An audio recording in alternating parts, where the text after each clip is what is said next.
ಜೈ ಶ್ರೀಕೃಷ್ಣ, ಜೈ ದುರ್ಗಾಮಾತಾ. ದುರ್ಗಾಮಾತೆಗೆ ಮೊದಲು ವಂದಿಸುತ್ತಾ, ಆತ್ಮೀಯರೇ, ಇವತ್ತು ನನಗೆ ಒಂದು ಪ್ರಶ್ನೆಯನ್ನು ಕೇಳಿದ್ದೀರಾ. ಏನಂತ ಹೇಳಿದ್ರೆ, ಇದಕ್ಕೆ ನಮಗೆ ಸಲಹೆ ಬೇಕು. ಅರ್ಗಲಾ ಸ್ತೋತ್ರದ 22ನೇ ಶ್ಲೋಕದ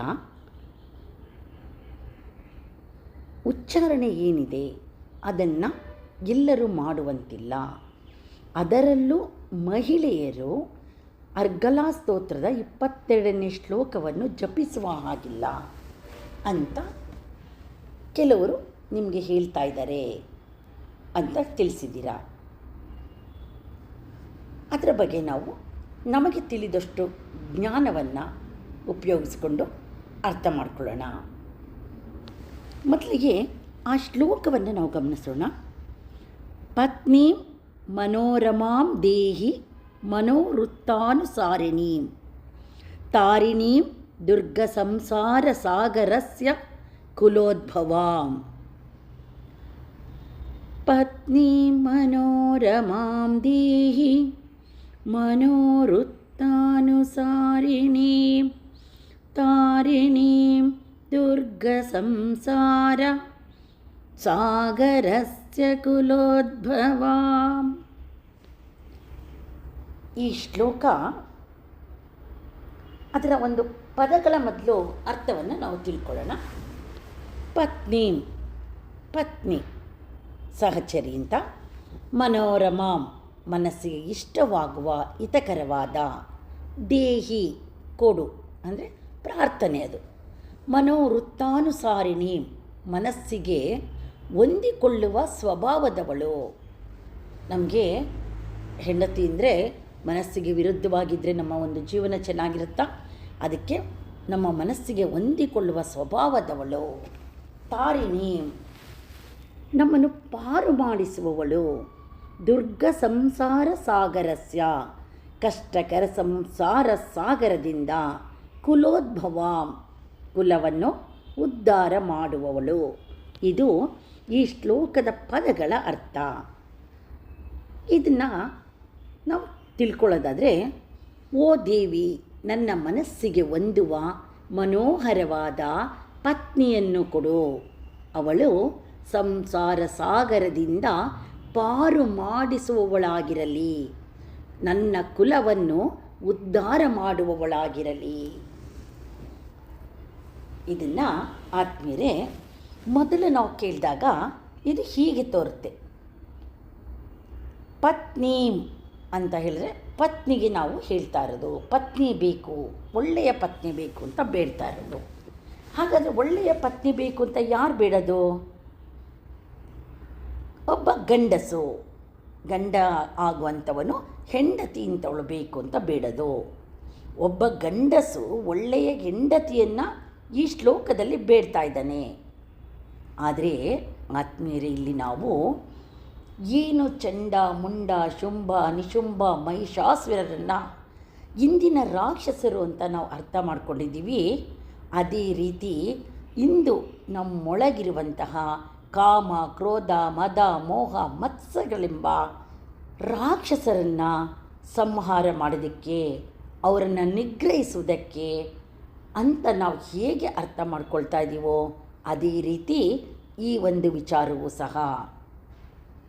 ಅಂದರೆ ಪತ್ನಿ, ಆದರೆ ಇದು ಕೇವಲ ಹೊರಗಿನ ಅರ್ಥವಲ್ಲ, ಆಧ್ಯಾತ್ಮಿಕವಾದ ಒಂದು ರಹಸ್ಯ ಇದು. ಪತ್ನಿ ಅಂದರೆ ಇಲ್ಲಿ ಕೇವಲ ಹೆಂಡತಿ ಮಾತ್ರ ಆಗೋದಿಲ್ಲ, ಅದು ಒಂದು ಶಕ್ತಿ ಆಗುತ್ತೆ, ಒಂದು ಡಿವೈನ್ ಎನರ್ಜಿ ಅದು. ಅಂದರೆ ಜೀವಾತ್ಮ, ನಾವು, ಜೀವಾತ್ಮ ಅಂದರೆ ಯಾರು? ನಾವು, ಪ್ಲಸ್ ಶಕ್ತಿ ಅಂದರೆ ದೇವಿ. ಈ ಎರಡರ ಏಕತ್ವವೇ ಸಾಧನೆ. ಮನೋವೃತ್ತಾನುಸಾರಿಣಿ, ಇದರ ಮಹತ್ವ ಏನು? ನಮ್ಮ ಮನಸ್ಸು ಚಂಚಲ, ದೇವಿ ಶಕ್ತಿ ಅದನ್ನು ಸರಿಯಾದ ರೀತಿಗೆ, ಸರಿಯಾದ ದಾರಿಗೆ ನಡೆಸಬೇಕು. ಅಂದರೆ ನಮ್ಮ ಮನಸ್ಸು ದೇವಿಯ ಮಾರ್ಗದಲ್ಲಿ ನಡೆಯಲಿ. ಸಂಸಾರ ಸಾಗರ ತಾರಿಣಿ, ಜೀವನವೇ ಒಂದು ಸಾಗರ. ದುಃಖ, ಸಮಸ್ಯೆ, ಭಯ, ಅನ್ನುವ ನೂರಾರು ಸಾವಿರಾರು ಅಲೆಗಳು.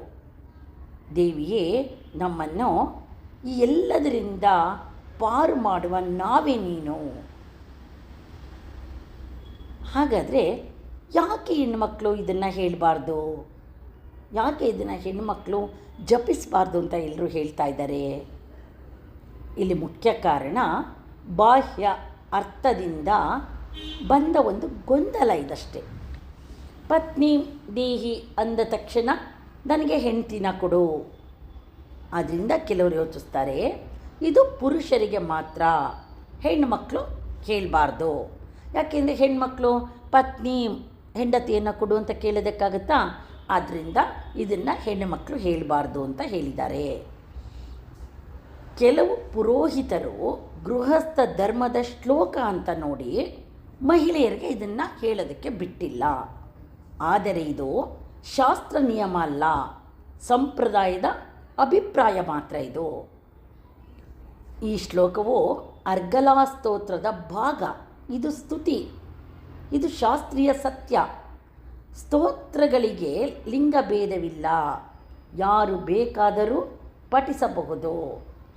ಪತ್ನಿ ದೇವಿ ಶಕ್ತಿ, ಕೊಡು, ಅನುಗ್ರಹಿಸು.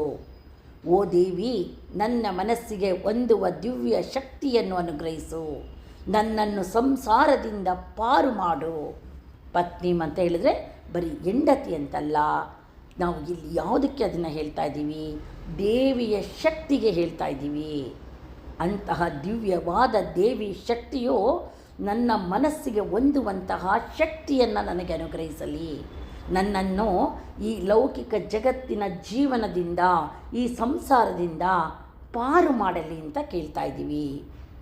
ಹಾಗಾದರೆ ಆದ್ಮೇಲೆ ಹೆಣ್ಣು ಮಕ್ಕಳು ಇದನ್ನು ಹೇಳಬಾರ್ದಾ? ಖಂಡಿತ ತಪ್ಪು. ಪುರುಷರಿಗೆ ಮಾತ್ರ ಅಂತ ಎಲ್ಲಾದರೂ ಉಲ್ಲೇಖ ಇದೆಯಾ? ಅದು ತಪ್ಪು. ಇದು ಆಧ್ಯಾತ್ಮಿಕ ಪ್ರಾರ್ಥನೆ, ಅದೇ ಸರಿಯಲ್ವಾ? ನಿಮಗೆ ನನ್ನ ಸ್ಪಷ್ಟವಾದ ಸಲಹೆ ಏನು ಅಂದರೆ ಆದ್ಮೇಲೆ ಭಯ ಬೇಡ, ಭಕ್ತಿಯಿಂದ ಪಠಿಸಿ.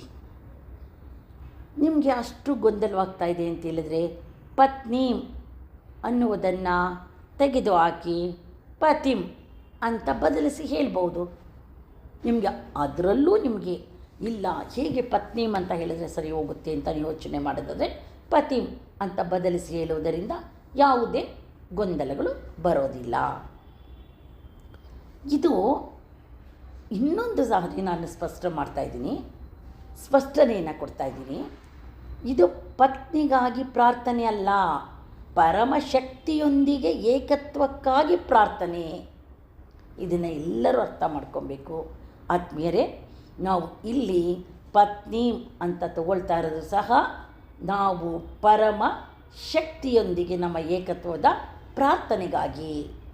ಅದೇ ರೀತಿ ಬೇರೆ ಶ್ಲೋಕಗಳಲ್ಲಿ ಸಂತಾನ, ಪುತ್ರರು ಅಂತ ಬರುತ್ತೆ.